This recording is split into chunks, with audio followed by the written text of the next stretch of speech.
সূরা ইমরানের সূরাতুল আলে ইমরান এর 102 নম্বর আয়াত থেকে আল্লাহ রাব্বুল আলামিন অত্র আয়াতে বলেছেন, বা'দা আউযু বিল্লাহি মিনাশ শাইতানির রাজীম। আল্লাহ রাব্বুল আলামিন বলছেন, ইয়া আইয়ুহাল্লাযীনা আমানু, হে মুমিনগণ, তোমরা যারা ঈমান এনেছো, ইত্তাকুল্লাহ, তোমরা আল্লাহকে ভয় করো, আল্লাহু আকবার।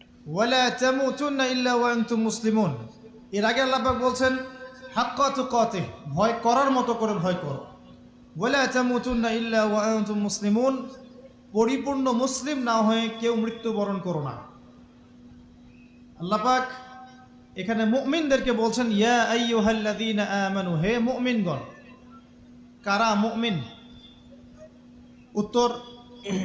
উত্তর পেতে হলে চলে যেতে হবে হাদিসে জিবরিলে। কোন হাদিস? হাদিসে জিবরিল, সহিহ মুসলিম, হাদিস নাম্বার 9, মিশকাত।